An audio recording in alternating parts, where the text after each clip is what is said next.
Amit Kumar Hussain ITA Janaura जिला दुर्ग छत्तीसगढ़ से। मैं आपको आज इलेक्ट्रिशियन जूनियर की क्लास ले रहा हूँ जिसमें एक ऑब्जेक्ट दिया हुआ है जिसको आइसोमेट्रिक बोलते हैं। आइसोमेट्रिक को हमको ऑर्थोग्राफी में बदलना है जिसमें हमको 3 पार्ट रहते हैं, फ्रंट, साइड एंड टॉप। तीनों को अलग अलग हमको डिवाइड करना है। तो सबसे पहले इस ऑब्जेक्ट का हमको क्लियर करना पड़ेगा कि डायमेंशन क्या क्या है। सबसे पहले फ्रंट में देखिए, यहाँ से यहाँ तक कि फ्रंट की लंबाई दिया हुआ है 55, साइड दिया हुआ है 40 और टॉप दिया है, इसकी हाइट दिया हुआ है 55। ठीक है, ये 10 mm की पट्टी दिया हुआ है, ये 10 mm का है, ये भी 10 mm का होगा और ये भी क्या है आपका, ये 10 mm। ये टोटल हमारा डायमेंशन क्लियर है। इसके बाद हमको सबसे पहले ये क्लियर करना रहता है कि साइड किस तरफ बनेगा और फ्रंट किस तरफ बनेगा। हम अभी थर्ड एंगल प्रोजेक्शन में बना रहे हैं।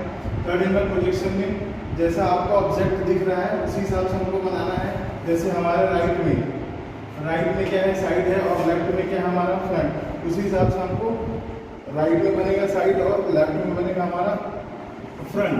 फ्रंट के जस्ट ऊपर ही बनता है टॉप। इसके लिए हमको सबसे पहले देखिए टोटल लेंथ हमको निकालना है। तो फ्रंट का length plus gap plus side का लेंथ, फ्रंट का लेंथ कितना हमारा 55, ये हो गया हमारा 55। उसके बाद ये दोनों फ्रंट और साइड के बीच में हमको थोड़ा सा गैप रखना है ताकि एक ही लाइन में अगर हम कर देंगे तो दोनों ऑब्जेक्ट मिल जाएगा, इसलिए हमको दोनों को अलग करना है। तो हम इसमें दोनों के बीच में 20 mm का हम गैप रख देते हैं। प्लस साइड का लंबाई हो गया हमारा 40, टोटल हो गया हमारा 90, 70, 115।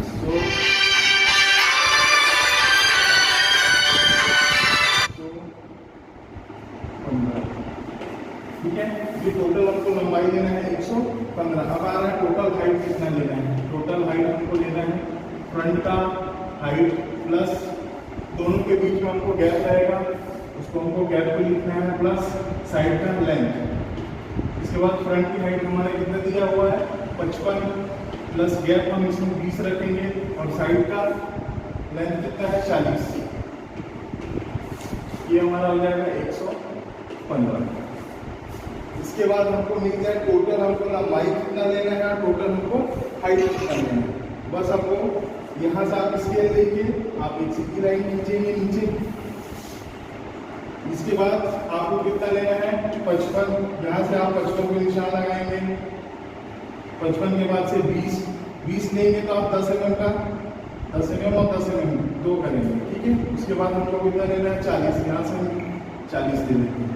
ठीक है, उसके बाद हमको हाइट लेना है। हाइट हमको कितना लेना है टोटल 115, यहाँ से हम हाइट ले लेते हैं 100 पहले। अब यहाँ से हमको कितना लेना पड़ेगा हाइट 55, यहाँ से हम 55 ले लिए, 55 का 20 तो 10 और 10 ले लेंगे। उसके बाद हमको 40, यहाँ से फिर हम 40 को निशान लगा देंगे।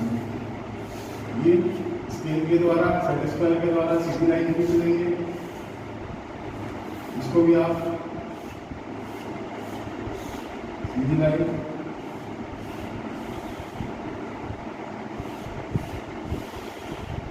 वैसे यहाँ से 55 है, इसको 55 को ले लेंगे। 55 के बाद 10 mm, 10 के बाद 50, इसके बाद हमारा 40। ये हमारा कंप्लीट बॉक्स बन गया। ये वाला बॉक्स किसका है हमारा, फ्रंट के लिए। अब फ्रंट कितना है 55, हमने यहाँ से इसको कितना लिया था 55 और हाइट कितना लिया था हमने इसको 55 पे। ये भी हमारा क्या हो गया 55/55 में हमारा क्या बनेगा, फ्रंट बनेगा। इसके बीच में गैप रखने हैं, यहाँ से इधर की तरफ 55 है और यहाँ से इधर की तरफ 40 है। साइड दिया हुआ हमारा 40 और इसकी हाइट है हमारा 55, जो हमने इधर 55 लिया तो ये भी आ गया हमारा 55। साइड भी हमारे कंप्लीट, साइड फ्रंट इसमें बनाना है और साइड इस बॉक्स के अंदर बनाना है। अब आता है टॉप का। टॉप की लंबाई दिया हुआ हमारा कितना 40, ये हो गया हमारा 40 और ये हो गया हमारा 55। यहाँ बच रहा है 20/40 का। इसमें हमारा 45 डिग्री का कोण बनता है। यहाँ से आप इस डिग्री को नापेंगे तो कितना आएगा 45 डिग्री का कोण। अगर ये 45 डिग्री का कोण नहीं आ रहा है मतलब आपका ये बॉक्स जो बना है अनकम्प्लीट है, जिससे आपकी ड्राइंग क्या होगा बाद में ये गलत हो जाएगा। इसलिए आपको ये क्लियर करके रखना है कि यहाँ पर आपका 45 डिग्री का कोण कंपलसरी होना ही चाहिए। ये हमारा बॉक्स तो बन गया। अब बॉक्स बनने के बाद हमको सबसे पहले क्लियर होना चाहिए कि फ्रंट से हमको क्या क्या दिख रहा है। तो फ्रंट से हमको आप इस एंगल से यहाँ से इधर का भी देखना है, उस तरफ का आपको भूल जाना है क्योंकि इस तरफ हमको साइड है, साइड का नहीं देखना है। सबसे पहले फ्रंट को क्लियर देखने के लिए मैं देखो आपको थोड़ा सा हिंट दे रहा हूँ।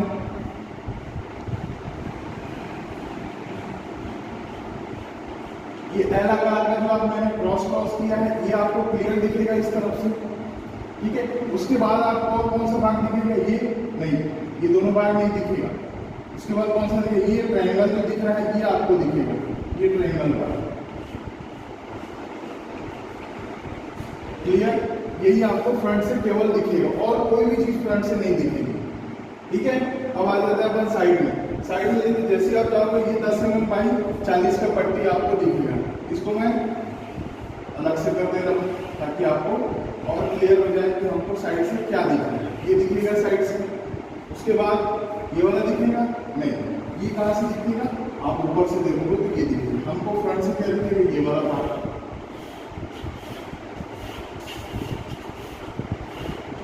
दूसरा जस्ट इसका ऑपोजिट ये वाला भाग है, ये भी है, ये भी आपको पूरा ये आपको दिखेगा। ये थर्ड एंगल में इसलिए आपको इधर से हमको नहीं समझ में आ रहा है। जब इस तरफ से आप देखोगे तो ये भाग ये जैसे जितना ये है उतना ये भी आपको यहाँ पर क्लियर दिखेगा। और क्या दिखेगा साइड से, ये वाली पट्टी, लेकिन ये पट्टी ऐसी है कि 2 एंगल की तरफ से दिखेगा, साइड से भी दिखेगा और टॉप से भी दिखेगा। इसलिए मैं इसको अलग कलर में नहीं कर रहा हूँ ताकि आपको क्लियर समझ में आए। ये दोनों तरफ से दिखेगा, साइड से भी क्लियर दिखेगा और टॉप से, क्योंकि ये तिरछा रखा हुआ है, ट्रायंगल में रखा हुआ है, जिससे हम ऊपर से भी देख सकते हैं और इधर से। अगर ये मैं ऐसे खड़ा करके रख देता इसको तो सिर्फ ऊपर वाला भाग दिखता और ये सामने का भाग दिखता, लेकिन ये क्या है ऐसे ट्रायंगल, इसकी वजह से ये जो है ये 2 तरफ से दिखेगा, टॉप से भी दिखेगा और आपका साइड से भी दिखेगा। अब बच जा रहा है टॉप का हिस्सा।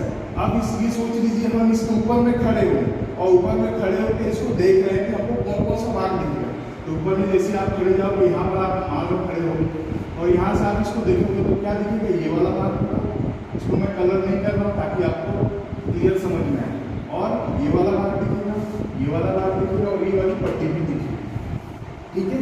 अगर नॉर्मली हम अगर बनाएं, आपको रफ में अगर मैं बना के दिखाऊं तो फ्रंट का कैसे दिखेगा, ये एल के बाद से यहाँ से ये तिरछा, ये आपका हो जाएगा फ्रंट का, ऐसा ही दिखेगा। साइड में क्या आपको दिखेगा, साइड में ये पट्टी, उसके ऊपर ये ऐसा।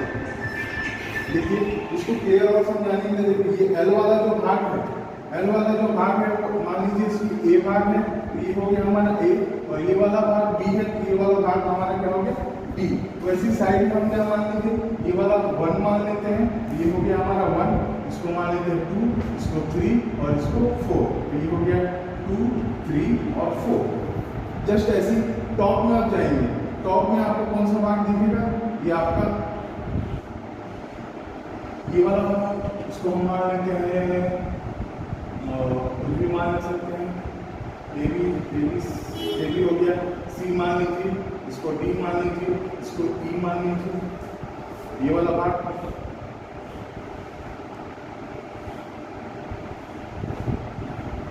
ये भाग हमारा हो गया, ये वाला भाग सी हो गया, ये वाला भाग डी हो गया, ये वाला ई हो गया, और ये बचा था हमारा भाग जो दोनों तरफ से दिखेगा वो 4। ये रफली हमने आपको बता दिया ताकि आपको बनाने में इसमें समस्या ना हो, ठीक है। अब हम जब इसको बनाते हैं, बनाने के लिए सबसे पहले देखिए यहाँ से ये दूरी कितना दे रहा है हमको 10 mm, सीधा हम यहाँ से 10 mm का निशान लगाएंगे और ऊपर से नीचे की तरफ एक हल्का लाइन। सबसे पहले आप जब भी ड्राइंग को बनाएंगे हल्के हाथों से और हल्का खींचेंगे ताकि आपको इरेज करने में आसानी हो, ठीक है। यहाँ से 10 mm हो गया। यहाँ से कितना दिया हुआ है 10 mm, तो यहाँ से भी हम क्या ले लेंगे 10 mm लेंगे पूरा यहाँ तक खींच लेंगे। ठीक है, उसके बाद देखिए ये वाला भाग और ये वाला भाग, यहाँ से आप देखोगे कि ये वाली लाइन इसको टच कर रही है, मतलब इसी के ही बराबर, मतलब यहाँ से हमारा ये क्या आएगा तिरछा, यहाँ से हमारी ये तिरछी लाइन तो आएगी। ये हो गया हमारा कंप्लीट। अब इसको हमको क्या करना है, जो जरूरत है उसको हम क्या करेंगे पहले डार्क कर देते हैं। ये हमको पूरा क्लियर दिख रहा है, एल पोर्शन पूरा हमको क्लियर दिख रहा है, तो हम पहले एल पोर्शन को बना लेंगे। ये एल पोर्शन हो गया आपका। एल के बाद ये वाला भाग, अब जो जरूरत नहीं है आप उसको क्या कर सकते हो, जैसे हमको ये लाइन में जरूरत नहीं है तो हम इसको यहाँ पर क्या कर सकते हैं इरेज कर देंगे, ताकि आपका ऑब्जेक्ट ये पूरा देखिए हमने जैसे बनाया है वैसे ही। ये वाला भाग कौन सा हो गया है ए, और ये वाला भाग कौन सा हो गया है बी। ठीक है, क्लियर। उसके बाद आते हैं हम साइड में। साइड में जस्ट हम आएंगे तो साइड में देखिए, साइड में क्या दिया, नीचे से कितना दे रहा है 10 mm। देखिए हमने 10 mm इधर खींचा तो वही लाइन आगे 10 mm। ठीक है, उसके बाद ये दिया हुआ है 10 mm, ये हमको मालूम नहीं है कहाँ से कितना खींचना है, तो ये टोटल कितना दिया हुआ आपका 40। 40 में 10 माइनस करेंगे तो बचेगा 30। 40 में हम 10 माइनस किए 30 बचा। 30 मतलब आधा हिस्सा ये 15 है और आधा वाला हिस्सा इधर 15 है, तो हम क्या करेंगे यहाँ से हम क्या लेंगे 15 और 15 के बाद 10, तो इधर भी बच जाएगा हमारा 15। इसको जस्ट हम ऊपर की तरफ खींचेंगे, लेकिन ये प्रोजेक्शन जो लाइन है 45 डिग्री का, इसको आपको क्रॉस नहीं करना है। ये हमने इसको हल्का लाइन में खींच दिया। ठीक है, ये हो गया। अब हमको जो क्लियर दिख रहा है उसको हम क्या कर देंगे डार्क करेंगे। जस्ट नीचे में देखिए आपको ये 10 mm बाई 40 का पट्टी दिख रहा है। ठीक है, ये वाला भाग जो है 1, ठीक है, ये क्या है 1 वाला भाग है। उसके बाद हमको कौन सा भाग दिख रहा है, ये यहाँ से ये पूरा लाइन हमको डार्क दिख रहा है, मतलब ये हमारा ऊपर तक क्या हो जाएगा डार्क, ये भी ऊपर तक डार्क हो जाएगा, यहाँ से नीचे की तरफ, यहाँ से ये नीचे की तरफ। ये वाला भाग कौन सा है 2, ये हो गया हमारा 2, ये हो गया 3 और ये भी डार्क हो जाएगा ऊपर से, तो ये हमारा भाग कौन सा हो जाएगा 4। क्लियर? कुछ डाउट होगा तो इसके बाद आप कमेंट्स करके फोन करके भी आप पूछ सकते हैं। ठीक है, अब आ जाते हैं हम टॉप में। जस्ट टॉप में जब आते हैं देखिए यहाँ से यहाँ तक की दूरी कितना दे रहा है ये 10 mm, 10 mm बाई 40। देखिए हमारा ये 10 mm का हमने खींचा था, इसी के साथ मैच कर रहा है, ये 10 mm हो गया, 10 mm का हमने ऑलरेडी खींच के रखा हुआ। अब आ रहा है ये कितने में दिया हमने साइड में देखा था 15 10 15 15 10 15। वैसे हमको क्या करना है, यहाँ से 15 पे निशान लगाना है, फिर 10 लेना है और जस्ट इसको आगे की तरफ स्केल से Z स्क्वायर से जब आप इसको आगे की तरफ मिलाओगे ये वाली लाइन इसके साथ मैच करेगा और ये वाली लाइन इसके साथ कंपल्सरी मैच करेगा। अगर मैच नहीं कर रहा है तो आपका ये लाइन गलत है। ठीक है, अब हम ये भी हमारा लाइन क्लियर हो गया। अब हम क्या करेंगे, इसको कंप्लीट करेंगे। ये ऊपर आपका सी वाला भाग जो दिख रहा है ये हो गया आपका सी वाला भाग, ये है आपका सी, ये हम उसको सी से मेंशन कर दे रहे हैं। अब आ रहा है डी वाला भाग, यहाँ से ये लास्ट तक 10 के छोड़ने के बाद मतलब 55 है, 55 में 10 छोड़ दिया मतलब 45 ये लास्ट हमारा यहाँ तक आ जाएगा। ये भी 45 लास्ट आ गया, ये हो गया।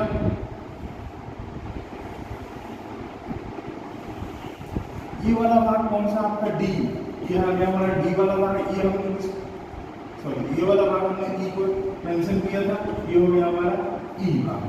अब बच रहा है ये बीच वाली पट्टी, इसको हमने किससे मेंशन किया था 4 से।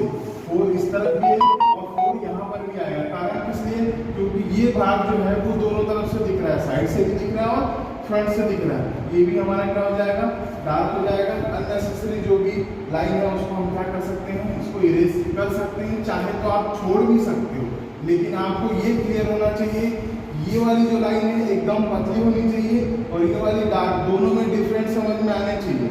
ठीक है, तो आप चाहो तो इसको इरेज कर सकते हो, चाहो तो नहीं भी कर सकते। ठीक है, या अगर किसी को डाउट है तो आप फ़ोन करके मैसेज करके आप कर सकते हो, ठीक है। अब आता है डायमेंशन का पोर्शन।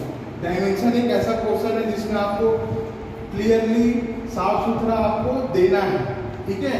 नहीं दोगे तो आपका ड्राइंग बनाने का कोई मतलब नहीं है, पूरा आपको व्यर्थ है। इसलिए आपको डायमेंशन आपको क्लियर देना है। तो डायमेंशन के लिए मैं आपको बताता हूँ मेथड, उस मेथड से आपको डायमेंशन देना है ताकि आपका डायमेंशन पूरा क्लियर रहे, ठीक है। सबसे पहले डायमेंशन में एरो मार्क होता है। एरो मार्क को आपको क्या करना है, 1:3 में आपको एरो मार्क को बनाना है।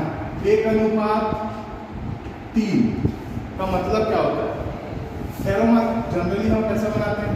यस, एरो मार्क बनाते हैं, ठीक है। तो एरो मार्क का ये मतलब हुआ, ये वाला पॉइंट कितना होना चाहिए? 1 mm का, और यहाँ से ये दूरी कितना होना चाहिए? 3 mm का, ठीक है।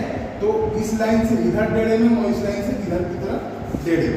ये है एरो मार्क बनाने का मेथड, ठीक है। उसके बाद डायमेंशन देने के लिए देखो, सबसे पहले डायमेंशन देने के इस लाइन से, इस जो लाइन है, ये लाइन से हमको कितना छोड़ना है? 10 mm छोड़ना है। 10 mm छोड़ने के बाद से इसको 10 mm लेना है और सेंटर पे निशान लगाना है। वैसे ही यहाँ से भी क्या करना है, आपको 10 mm छोड़ना है और 10 mm पे ऐसा निशान लगा के सेंटर में इसको आप मिलाना है। और मिलाने के बाद एरो मार्क आपको वही 1:3 में आपको एरो मार्क बनाना है। ये 1:3 का आपको एरो मार्क होगा।